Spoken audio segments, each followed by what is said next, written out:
माँ बाप अपने बच्चों के बेहतर मुस्तकबिल के लिए उनको पढ़ाते लिखाते हैं और अच्छे ओहदे पर फायज कराते हैं। उसके बाद उनका शादी ब्याह कराते हैं।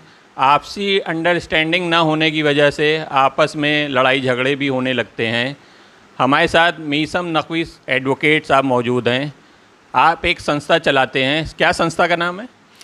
हमारी संस्था का नाम अफ़ाम जमा सोसाइटी है, जो एक जनहित सेवा संस्था है। और ये कितने सालों से काम कर रही है? ये तकरीबन 22 साल हो गए हम लोग को इस संस्था को काम करते हुए। और मेन मिशन हमारी संस्था का जो है फैमिली मैटर रहेगा, जो पति पत्नी विवाद होते हैं उस पर हम लोग काम करते चले आ रहे हैं।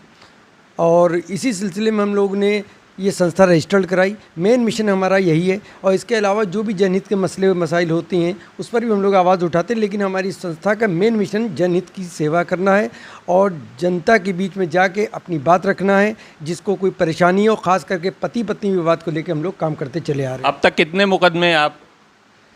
तकरीबन हम लोगों ने अब तक के 900 के आसपास हम लोगों ने कंप्रोमाइज़ कराए।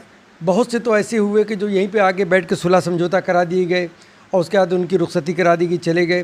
और उसके बाद बहुत से ऐसे जो हम लोग के पास उसके रिकॉर्ड मौजूद हैं बाकायदा, जैसे न्यायालय के अंदर मसले मसाइल चल रहे हैं तो उनकी हम लोग भी प्रार्थना पत्र लेते हैं, या कहीं से भी कोई संपर्क किसी से होता है तो सबसे पहले हम लोग प्रार्थना पत्र लेते हैं। उसके बाद में जो दूसरा विपक्षी हुई पार्टी होती है उसको हम लोग बुलाते हैं। कोशिश ये रहती है कि यहीं पर सुलह समझौता हो जाए, और यहाँ सुलह समझौता हो जाने के बाद में अगर न्यायालय में उनका मसला चल रहा है तो भी वो सुलह समझौता ले जाके दोनों का वहाँ लगवाते हैं, और लगाने के बाद में भी कंप्रोमाइज़ करा के उनको मसला उनका ख़त्म कराते हैं।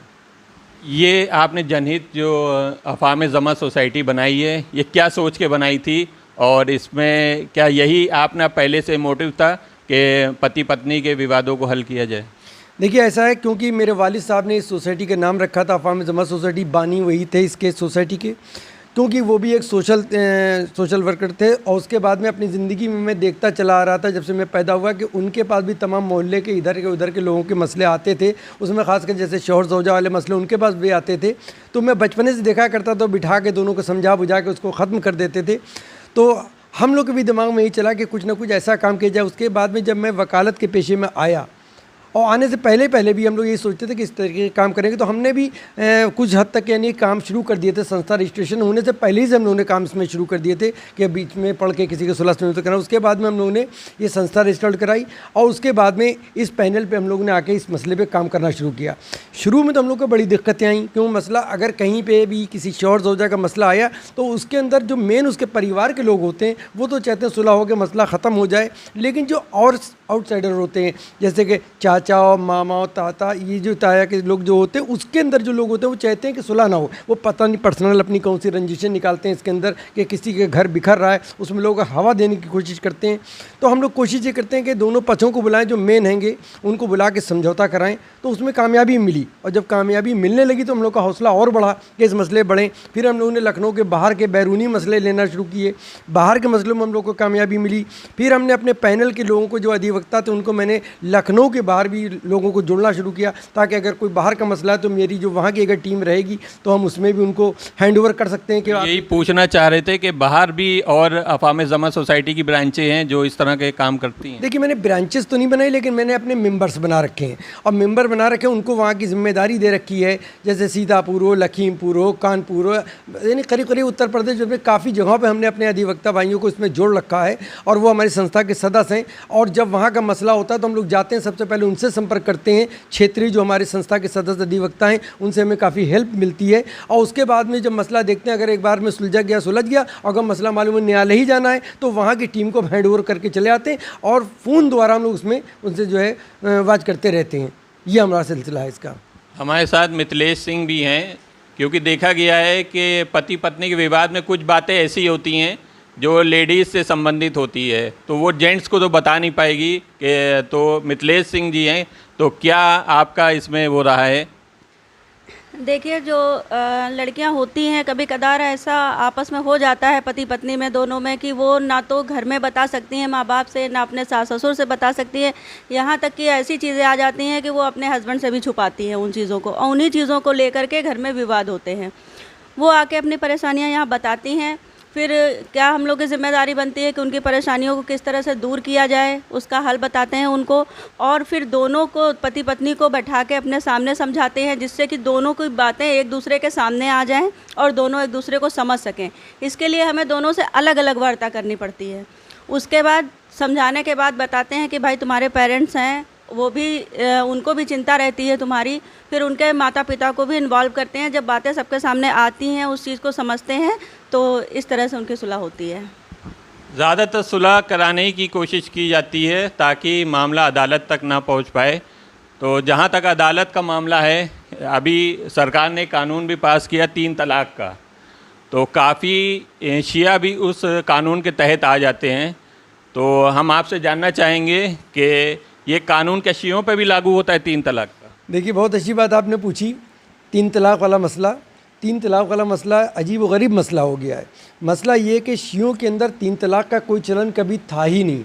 जब से हमारी शरीयत शुरू हुई, जब से यानी कि हमारा मसला शुरू हुआ, तब से हमारे यहाँ 3 तलाक हो ही नहीं सकता है, और ना ही लड़के को देने का अधिकार है। जहाँ तक कि मेरा जानना है वो ये है कि जैसे कि निकाह के टाइम पे 2 मौलाना बैठते हैं, उसके बाद सीगे जारी करते हैं, निकाह होता है। तलाक उससे ज़्यादा मुश्किल है। तलाक के अंदर यानी 3 मौलाना की 2 वकील के ऐसे एक सीगा जारी करने के लिए, उसमें जब तलक के दोनों फ़र्क़ैन बैठे ना, और बैठने के बिना कोई जब तक कि दोनों से आपस में रब्ता नहीं कायम कराया जाता, दोनों को नहीं बिठाया जाता, मौलाना भी तलाक नहीं पढ़ते हैं इसके अंदर। और अगर बाई चांस ये होता कि कहीं पे ऐसी कंडीशन आती, मालूम है लड़की कह रही है मैं तलाक किसी भी कीमत में दूंगी नहीं, और परेशान भी करी तलाक भी नहीं लूँगा, उसकी ज़िंदगी दांव पे लगी, तो उसमें शरीयत में ये है शियों क्या कि उसके अंदर बाकायदा जो मौलाना अतराइज़ हैं, जिनको यानी कि पावर है, जो काबिल उलमा हैं, उनका ये होता है कि वो पहले नोटिस भेजते हैं। नोटिस भेजने के बाद में ये होता है कि उसका फिर 30 दिन तक के इंतज़ार किया जाता है। फिर अगर कोई रब्ता उन्हीं लड़की वालों ने कायम किया, आपस में बातचीत की, तब तो बैठ के दोनों को बातचीत कराई जाती है। और अगर नहीं है तो भी दूसरा नोटिस भेजा जाता है, फिर उसका 30 दिन तक इंतज़ार किया जाता है। उसके बाद में फिर तीसरा नोटिस भेजा। इस तरीके से तकरीबन 3 महीने 90 दिन तक के खाली नोटिस भेजे जाते हैं। उसके बावजूद भी अगर लड़की पक्ष ने किसी सूरत से रब्ता मौलाना से कायम नहीं किया है, किसी के ज़रिए बात नहीं अपनी आगे रखी, तो ये है कि मौलाना लोग जो हैं एक तरफ़ा तलाक उसके पढ़ते हैं। तो उसके अंदर हमारे पास तमाम ऐसे केस हैं। लेकिन इस तरीके के केस भी आए। उसके अलावा भी मसला हुआ कि कानून का दुरुपयोग करते हुए, जब शियों में इस तरीके का कोई मसला नहीं था, तो तमाम केस ऐसे आ रहे हैं जिसके अंदर लड़कियां जो हैं कानून का दुरुपयोग करते हुए उनके खिलाफ 3 तलाक कानून लिखा रही हैं। कई मसले मेरे पास हैं। जब ये मसले मेरे पास आना शुरू हुए तो मैंने इस मसले में ऑल इंडिया शिया पर्सनल लॉ बोर्ड से भी संपर्क किया, और उनसे भी हम लोगों ने निवेदन किया कि हम ये चाहते हैं कि इस मसले पर आप आगे आएँ। अच्छा, जब मसला ये पुलिस के पास हम लोग लेके पहुँचे कि भाई 3 तलाक कानून हम लोग क्या नहीं लागू किया जाता शिया मुसलमानों के अंदर, शिया का सुन्नी मुसलमानों में भी नहीं है। उनके क्या ये है कि एक महीने के बाद में पहला तलाक और दूसरा तलाक, तीसरा तलाक, ये तो एक तरीके से देखा जाए तो जो मसला था वो ठीक था ही नहीं। उसके खिलाफ देखा जाए, जो लोग एक ही बार में कह देते हैं तलाक तलाक तलाक और किसी की ज़िंदगी बर्बाद हो रही, उसके खिलाफ तो कानून ठीक है, बहुत अच्छा कानून है। लेकिन जहाँ इस तरह की कोई बात नहीं है और उनको यूँ ही फंसाया जा रहा है, तो वो तो गलत है। तो हम लोग इस मसले पर काफ़ी बातचीत की। जब पुलिस के आला अधिकारियों से मिले, अभी हम लोग last year police commissioner Kanpur से भी मिले थे, ऐसा एक मसला यहाँ आया था चकेरी थाने का, तो उन्हीं ने कहा देखिए क्योंकि कानून जो है ये संसद में पास हुआ है और इसका संशोधन अगर होगा तो भी वही हो सकता है। तो हम लोगों ने तमाम उलमाओं से अपनी बात की। पर्सनल लॉ बोर्ड जो हमारे यहाँ है, शिया पर्सनल लॉ बोर्ड, उसमें भी हम लोगों ने बात की और उसको बाकायदा उनको हम लोगों ने निवेदन किया कि हम ये चाहते हैं कि आप इस पर प्रेस कॉन्फ्रेंस करें। तो यूपी प्रेस क्लब में हम लोगों ने उसमें एक प्रेस कॉन्फ्रेंस भी की थी, लेकिन अभी भी कोई इसमें संशोधन हो नहीं पाया है। और हमारी अपने देश के कानून से यानी कि गुजारिश है, हमारे माननीय प्रधानमंत्री जी से गुजारिश है और तमाम लोगों से, उलमाओं से गुजारिश है कि इस मसले पे आगे आएँ, और ताकि ये शिया मुसलमानों में 3 तलाक कानून नहीं है और दुरुपयोग किया जा रहा है, उनको फंसाया जा रहा है, ताकि उनकी बचत की जा सके।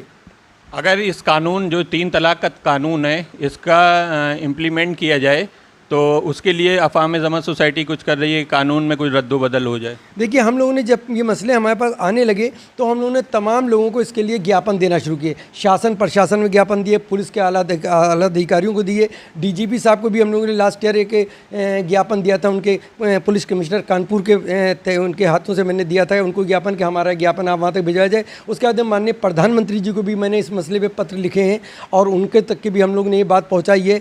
पर्सनल लॉ बोर्ड ने भी माननीय प्रधानमंत्री जी को पत्र लिखा और हमारा कम्युनिटी, हमारे लेटर के साथ उन्होंने अपना कम्युनिटी लगा के माननीय प्रधानमंत्री जी को अवगत कराया। अब देखिए ये होता कब ये तो नहीं बता सकता हूँ मैं, लेकिन हम लोग की जद्दोजहद चल रही है कि 3 तलाक कानून जो शिया मुसलमानों पर लागू किया जाए या सुन्नी मुसलमानों पर भी अगर झूठ तरीके से लगाया जा रहा है तो उनके ऊपर भी ना लगाया जाए।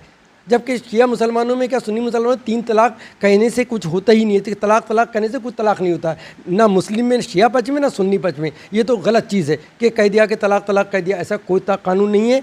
और हम उस कानून की इज्जत करते हैं। जो लोग ऐसा करते हैं उनके लिए जो कानून बना है हम उसका यानी खैर मकदम करते हैं कि ये कानून बना उन लोगों के लिए जो लोग ऐसे दोषी हैं जो तलाक कह के तलाक दे देते हैं। ऐसे तलाक होती ही नहीं मुसलमानों में, ना शियों में होती है ना सुन्नी हजरात में होती है। देखा गया है कि अगर जैसे दो पक्षों में लड़ाई हो गई या आपस में उनका रहने में कुछ असमता हो रही है या कोई विवाद हो रहा है, तो क्या लड़की के पक्ष वाले भी ज़्यादा होते हैं कि लड़के वाले, मतलब परेशान ज़्यादातर लड़की वाले रहते हैं कि लड़के वाले रहते हैं? देखिए ऐसा है कि ये नहीं कहा जा सकता कि लड़की पक्ष के लोग ज़्यादा परेशान होते हैं या लड़के पक्ष के होते हैं। कहीं कहीं भी मसले हमारे पास ऐसे भी आए हैं और सरकारी सर्वेंट के भी केस हमारे पास ऐसे आए हैं जिनकी एप्लीकेशनें मेरे पास मौजूद हैं। और अहले हुनूद में हिंदू हजरात में भी कई एक केस ऐसे आए कि जिसके अंदर लड़की ने इतना ज़्यादा प्रताड़ित किया लड़के को कि उसने मृत्यु इच्छा के लिए चीफ मिनिस्टर साहब तक को लिखा कि मैं जो हूँ मतलब मृत्यु इच्छा आपसे मांगता हूँ, मैं आपसे निवेदन करता हूँ कि मुझको मरने की इजाज़त दी जाए। इतना तक परेशान हुए और वो लड़की उसको प्रताड़ित करती है। तो धीरे धीरे वो मसला कहीं सूरत से किसी तरीके से वो मेरी सोसाइटी के पास आया, उसमें भी हम लोग पड़े बीच में। लेकिन मसला ये होगा सुलझने के बजाय वो और उलझा। अब लड़की जो थी वो अपने घर, लड़की क्या औरत है कि उसके बच्चे हैं, दो काफ़ी एजेड हैं, ये नहीं है कि उनको बच्ची कहा जा सकता है। अब उन्होंने जाके अपने क्षेत्र से वहाँ मुकदमे उनके खिलाफ किए हैं जो जिनका हमारे पास भी प्रार्थना पत्र है। हम लोग उसमें बीच में पड़े हैं कि सूरत से आपस में दोनों में सुलह समझौता करा दिया जाए। ऐसा नहीं कि मुसलमानों में है, हिंदू हजरात के अंदर भी ऐसे मसले आते हैं। और उसको मिथिलेश सिंह ने काफ़ी उनको समझाया बुझाया तो उनको हौसला बढ़ा, वरना वो तो कहते थे मैं आत्महत्या कर लूँगा। ऐसे भी केसेस हैं। एक चीज़ मैं बताना और चाहूँगा लास्ट में, वो ये है कि जैसे कि लोकल केसेस आते हैं हमारे पास पति पत्नी, तो हम लोग यहीं पे निपटा लेते हैं। हमारी टीम है, बहुत बड़ी टीम है, तो हम लोग निपटा लेते हैं। लेकिन जब बाहर का मसला कोई आता है, अब परेशानी ये आती है कि सोसाइटी किसी से भी इस तरीके का कोई चार्जेस तो लेती नहीं है, ना हमारी कोई फ़ीस है। पति पत्नी विवाद में अगर कोई प्रार्थना पत्र आए तो उससे कोई फ़ीस का कोई डिमांड नहीं है, किसी तरीके की कोई बात नहीं है। लेकिन अब मसला यह था कि बाहर का, जैसे फॉर एग्जाम्पल कानपुर है, सीतापुर है, मुंबई, इधर उधर जाने की जब बात आती है तो अब मैं रिक्वेस्ट करता हूँ जो भी हमारे पास टीम के पास मेरी पहुंचता है कि मेरा मसला है, बॉम्बे का मसला, तो मैं उनसे ये ज़रूर कहता हूं कि हमारी टीम के 2 लोग, 4 लोग, 5 लोग जो जाएंगे उसकी ज़िम्मेदारी, उसका खर्च जो है मतलब जाने का, आने का, जो भी है ठहरने का, वो आपको उठाना है। इसके लिए मैं कोई मदद नहीं कर पाता हूँ क्योंकि मुझे पास कहीं से भी कोई सरकारी मदद नहीं है, कहीं से किसी से मैं इसकी फ़ीस नहीं लेता हूँ। तो ये एक मेरी मजबूरी है कि मैं उसमें, अगर मुझे कोई इस तरीके की हेल्प करे या आवाम करें तो हम उसमें भी उसको मदद करने के लिए कोशिश करेंगे। लेकिन हमारी मजबूरी पड़ती है कि हम उनसे भी बाहर जाने के लिए उनसे हमारा निवेदन रहता है कि भाई आप ऐसा है कि मुझे लाने का आप ये खर्च आप उठाएँ। ये हमारा सिस्टम है बाहर जाने का। और उसकी भी हमारी जो टीम जाएगी उसकी वो कोई फ़ीस नहीं लेगी, लेकिन लाना, ले जाना, पहुँचाना ये आपकी जिम्मेदारी है। ऐसा ही नहीं कि लड़की के पक्ष वाले ही परेशान होते हैं, कभी कभी लड़के वाले भी काफ़ी परेशान होते हैं। और अफ़ाम जमा सोसाइटी का यही काम है कि मियाँ बीवी या हस्बैंड वाइफ के बीच में जो विवाद हैं उसको किसी तरह सुलझाया जाए और ताकि वो आसानी से अपने परिवार के साथ में जीवन यापन कर सके। सज्जाद टाइम से मैं जमाल मिर्ज़ा।